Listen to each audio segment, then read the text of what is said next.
இன்னும் முடியலங்க. நீங்கள் 60 நிற்கிறீங்க, இன்னொரு 40 தாண்டுங்க. நான் சொன்ன ஒன்று ஆமீன் சொல்வீங்களாங்க? இதுவரையும் கண்டிராத வெற்றி இனிதாங்க நீங்கள் காண போறீங்க. இதுவரையும் கண்டிராத நடை இனிதான் நீங்க காண போறீங்க. இனிவரையும் ஜெயிக்காத ஜெயத்தை இனிதான் நீங்க ஜெயிக்க போறீங்க. ஒன்னு சொல்லிட்ட, போறவங்க போறட்டும், வரவங்க வரட்டும், இல்லாதவங்க போட்டும், எதை பத்தியும் கவலைப்படாத. கர்த்தரை நம்பிட்டு கொஞ்சம் கொஞ்சம் கஷ்டமா இருந்தாலும் இறுக்கி கட்டிட்டு நில்ல. ஹல்லேலூயா. ஆண்டவர் உங்களை எங்கேயோ கொண்டு போயிட்டு இருக்கார்.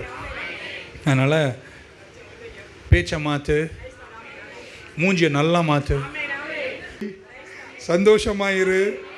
ஆண்டவர் உன்னை அல்டிமேட்லி எங்கேயோ கொண்டு போவார். கையை உயர்த்துவீங்களா? எத்தனை பேர் நம்புறீங்க என்னை குறித்து கடவுள் ஒரு பெரிய நோக்கம் வைக்கிறாங்க? அந்த கரைக்கு தாங்க நான் போயிட்டு இருக்கேன். இன்னைக்கு ஒரு வேளை சிலதெல்லாம் எனக்கு கஷ்டமா இருந்தாலும் இந்த வனாந்தரம் அல்ல என் முடிவு. நான் கர்த்தரை நம்பி இருக்கிறேன். கர்த்தரனை ஜெயமாய் நடத்துவா.